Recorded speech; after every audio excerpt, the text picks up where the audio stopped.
नमस्कार, मैं डॉक्टर अखिल सईन।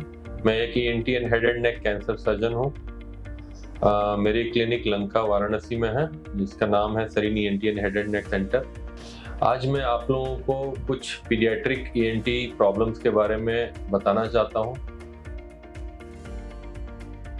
जैसे सबसे कॉमनली बच्चों में जो प्रॉब्लम्स ईएनटी से रिलेटेड होती है, जैसे कान से पानी आना, कान में दर्द होना, किसी भी कान में कोई फॉरेन बॉडी होना, इस तरह की चीज़ों में सबसे कॉमनली ये परेशानियां कान में बच्चों को पाई जाती हैं।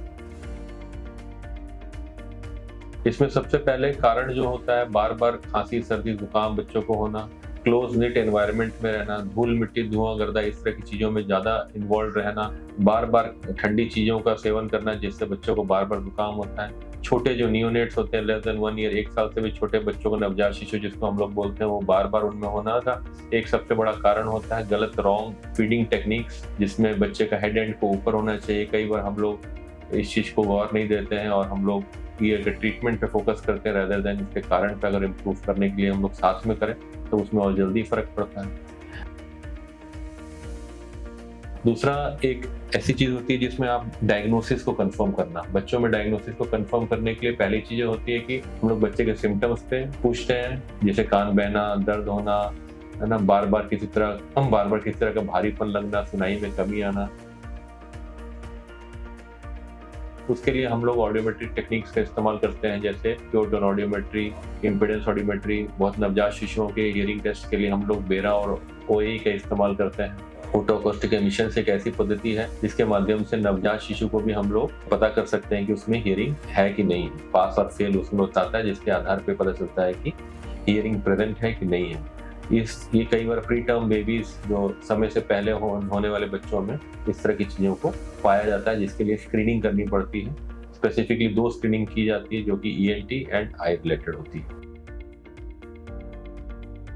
सेकेंड चीज होती है कि कब हम how can the parents tell कि बच्चे को इस तरह की कोई ईयर इन्फेक्शन हुआ है। क्यों कई बार बच्चे पेन और ये सब चीज़ें कंप्लेन नहीं कर पाते हैं, तो हम लोग को एग्जामिन करना पड़ता है। जैसे मैंने अभी आपको बताया कि कान में बार बार पानी आना, मवाद आना, कोई भी किसी तरह का भारीपन ही उसको महसूस होना, बार बार उंगली ले जाना कान में, तो उस सब सिम्टम्स होते हैं जिसके बेसिस पे हम लोग को रूल आउट करना पड़ता है कि कान में किसी और तरह की परेशानी तो नहीं हो रही है। तो इस तरह में हम लोग को कभी कभी पानी, कान के पीछे पानी भरना, मवाद भरना, इस तरह के सिम्टम्स के लिए अगर बार बार परेशानी होती है तो ये कई बार अपर रेस्पिरेटरी ट्रैक्ट इन्फेक्शन की वजह से होता है। ऊपर गले में खांसी, सर्दी, बुखार रहने की वजह से कई बार होता है। कई बार नाक के पीछे एडनॉइड्स होता है, बच्चों में एक एलर्जी की वजह से गांठ हो जाती है जो कि नाक के रास्ते को पूरा बंद करते हैं। बच्चे को मुंह खोल के खराटे लेने पड़ते हैं, खराटे से सांस लेती है तो सांस लेने से खराटे की आवाज़ आती है। तो इस तरह के सिनेरियोज में कई दफ़ा हम लोग देखते हैं कि ग्रेडिंग देखते हैं और उस बेसिस पे इलाज करते हैं। इलाज में इसमें सबसे इम्पोर्टेंट होता है कि हम लोगों को कारण को भी रूल आउट करना पड़ता है जिसकी वजह से ये हो रहा है, और साथ में कंजर्वेटिव ट्रीटमेंट करना पड़ता है।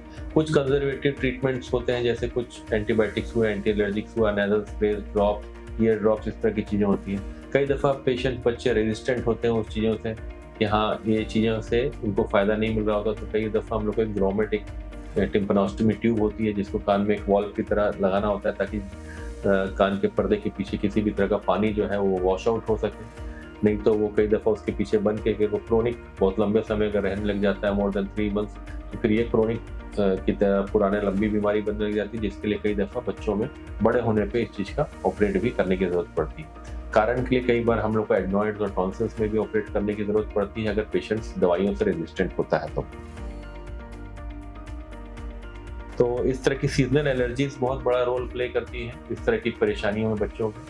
और हम लोग को इस समय यही सब परेशानियां सबसे कॉमनली पाई जा रही हैं। हम लोग के सबसे इम्पोर्टेंट बच्चों के लिए सबसे इम्पोर्टेंट मैसेज है पेरेंट्स को, इस समय किसी भी तरह की सीजनल चेंज से बच्चों को बचाए रखने के लिए पहले से प्रिवेंटिव केयर ले लें। बच्चों को ढक के और रखें, छोटे बच्चों को, नवजात शिशुओं को। और जैसे जैसे बच्चे बड़े हो रहे हैं उनको धूल मिट्टी से थोड़ा सा अवॉइड करने के लिए बोलें। थोड़े से रात के समय एसी और ये सब की चीज़ें ना चला के रखें। डे टाइम में भी एसीज वगैरह का प्रयोग कम से कम करें। और किसी भी तरह का बहुत ज़्यादा सीजनल एलर्जी जिस चीज़ से हो, बच्चों को स्पेसिफिकली कोई पर्टिकुलर डेयरी प्रोडक्ट्स हो या कोई ऐसी चीज़ें हों जिनको खाने में उनको पता हो कि इनको खाने से मेरे को एलर्जी है, तो उन सब चीज़ों से बचा जाए, ताकि बच्चों को बार-बार एलर्जी होने की वजह से कान में परेशानी आना, साइनस में परेशानी आना, दमा जैसी परेशानी आना, ये सब चीज़ों से बचाया जा सके। इसी के साथ मैं आप सबको शुभकामनाएँ देता हूँ, आगे आने वाले नववर्ष की भी। Thank you.